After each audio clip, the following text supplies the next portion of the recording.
Hello. Did you know, you probably heard this, but get this right, there's somewhat of a changing of the guard over at Marvel concerning the next phase of TV and movies. Sam Wilson and also potentially Bucky will take on the role of Captain America, because Steve Rogers is now something like 120 years old, but still with abs probably, whilst Jane Foster will become the Mighty Thor, meaning that Thor will become... well, Thor. He's still Thor, it's his name. He doesn't have to take on a different name like Aaron or Tom Rockbottom. This kind of thing isn't uncommon in comics. In fact, those that I just mentioned, they originate from the comics. And look, sometimes it works out great, and sometimes it just ends up being a blonde 90s guy with a ponytail. But regardless, let's get through what I consider to be some of the most prominent versions of Thor, or at the very least, the ones that I remember. And if you could leave this video a like, well, that would just tickle me pink, then red, then a deep purple, then I'd explode. Eric Kevin Masterson may not sound like the name of someone who is Thor, and you would be correct, because Eric Kevin Masterson is actually Thunderstrike. Well, to be fair, he was given the powers of Thor by Odin, and he initially became the fill-in Thor. That was until he got tricked into attacking the real Thor, and in the process accidentally hit Lady Sif. But then,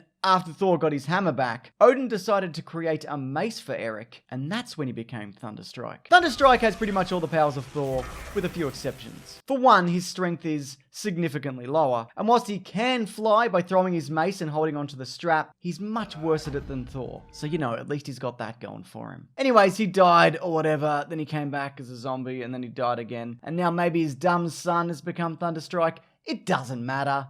It doesn't matter. Next up we have Beta, Ray, Bill. He has been hinted at in the movie Thor, Neon and Haircuts, but imagine, if you will, a horse-faced alien monster whose mind had been transferred from another creature into this artificially created body. Strong, durable, fast, ugly as all heck. When he was introduced, it was deliberately left ambiguous as to whether this monstrosity would be good horse or bad horse. After besting Thor in battle, it turns out he was worthy and could lift Mjolnir. And he did! And he got Thor's powers, but then he gave the hammer back. And Odin also made him a new hammer of sorts, called Stormbreaker. You know, like the name of the one from the movie, except that's more of an axe, and this is more of a Stormbreaker. That's the kind of vibe I get from it. Right, remember the Ultimate Marvel Universe? Miles Morales is from there, but everything else has been mostly forgotten. Anyways, that universe set out to tell alternate origins and stories featuring classic characters that could also serve as a jumping off point for new comic book readers. This version of Thor started off as a human called Thorleif Golem. The thing about Thorleif Golem was, it was initially unclear whether he was really an Asgardian god or just some nut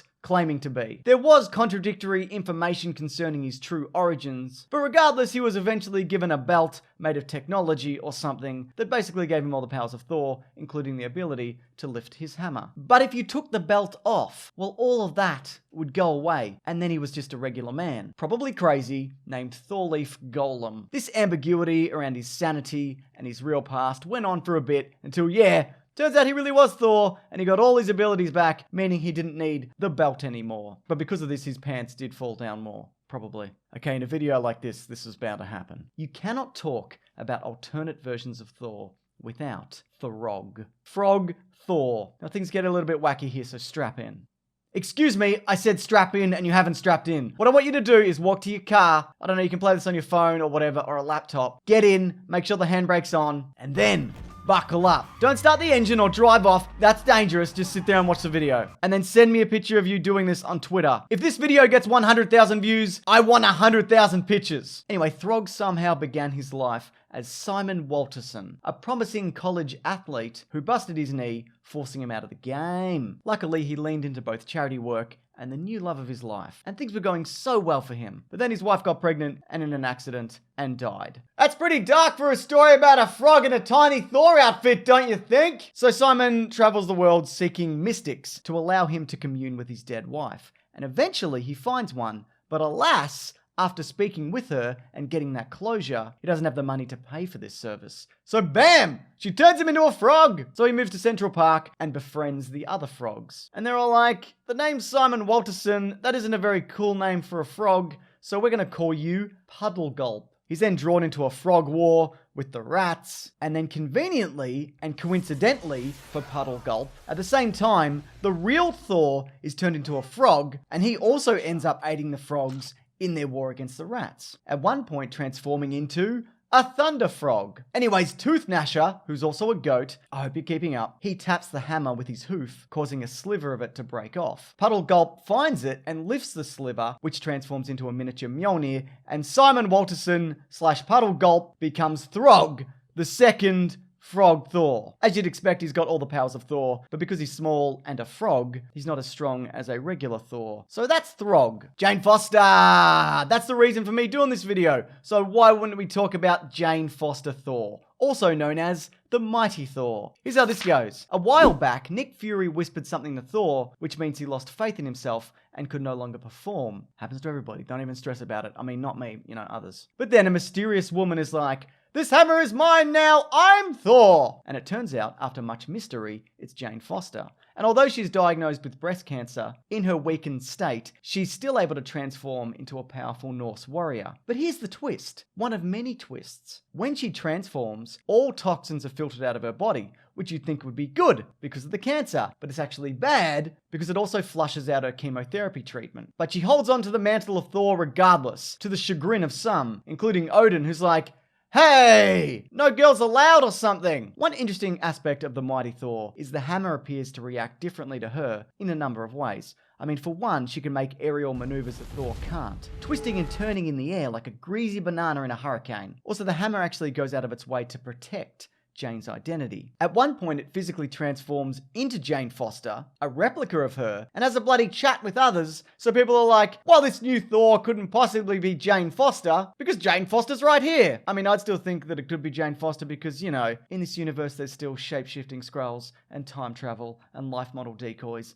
and clones of people. It's a fucking mess, mate. Hey, did you know Marvel has a zombie universe? Well, they do, and it's basically a world where all the heroes are zombified, but they are still sentient and superpowered, so they just tear through regular people by the thousands. Zombie Thor, though, obviously becomes unworthy because he's a zombie, so to counteract this, he constructs a new hammer out of a concrete block and a lead pipe. And look, Zombie Thor may not be the most heroic Thor, but I don't know, he's killed early or something. He doesn't really play much of a role in the story. Next! Answer me this. What are superhero comics without time travel? Nothing! I tells ya. But also they'd probably be more coherent. Anyways, there's a version of Thor from the future called King Thor, and he has taken over the role as ruler of Asgard. He's a cynical old bastard, as heavy be the crown and all that. And also he's missing an eye and an arm. And you might be thinking, well, missing an arm, that would be a massive disadvantage. But it's not, because he replaces it with one from the Destroyer. You remember that thing? It's like a magic robot that turns up in Thor 2011. The one where they made him dye his eyebrows. It's so weird, look at this, it's too weird, why'd they do this? Oh, and also, it's important that you know this, he also inherited the Thor Force, previously the Odin Force, from his father. A magical element, making him the most powerful Asgardian, as well as one of the most powerful beings in the galaxy. Sometimes this force appears as a little boy for some reason, and if you overuse it, you risk going into a deep sleep. Which honestly, that sounds great. I haven't had deep sleep in like 4 years. If you could leave some deep sleep in the comments, I'd really appreciate that. Also, this isn't like another dimension Thor. If you kill modern day Thor, King Thor ceases to exist. So he's always like, modern day Thor, don't die please. I like being alive. Surprise, surprise. Thor has been cloned multiple times. When deciding which one to pick for this video, I had to take into account which one has the most impact on the universe. So obviously, I went for the one from Civil War, because of the impact caused by him blasting a hole through Goliath, killing him, and the impact of Hercules smashing his skull inside out. Why is there a clone of Thor though, you may ask? Well, would it shock you to discover that Tony Stark did it? He once found a piece of Thor's hair, and instead of like a normal person putting it in a scrapbook with a love heart around it, he held onto it in the off chance that he'd need another Thor. So when the Superhero Registration Act came into effect, he was like, this is the perfect time for my new clone Thor. Here we go. But it turns out there's something wrong with it, and he's just a weird, bad dude. After killing Goliath and then being killed, this clone of Thor ends up resurrected, sporting a new look. Think Hulk Hogan, but even balder. He's also not as strong as regular Thor, and his hammer is technology-based, but at least he managed to kill Goliath, which set in turn a chain of events resulting in the death of Captain America. Thanks, Clone Thor! You're the real Thor.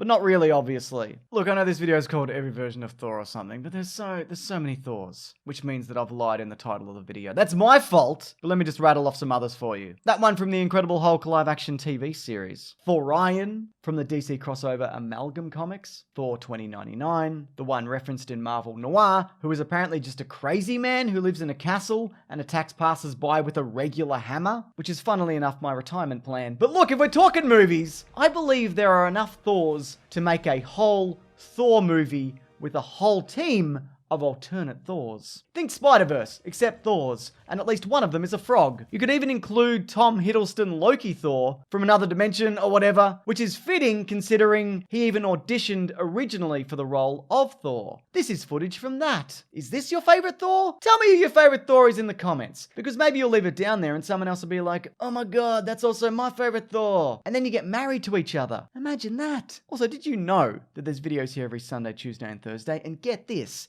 I also have a podcast called The Weekly Planet, where every Monday we talk the news of the week along with a topic. Might be a good way to fill in your commute to work or school or whatever you do. I don't know what you're up to. This week's episode, though, is both on Hobbs and Shaw and The Boys television series. It's linked below, and I encourage you to come along to the other YouTube channel that I posted on, or search for it on Spotify or iTunes or other places. It's everywhere. I can't keep track. But thanks for watching this video. I genuinely appreciate it. Take care.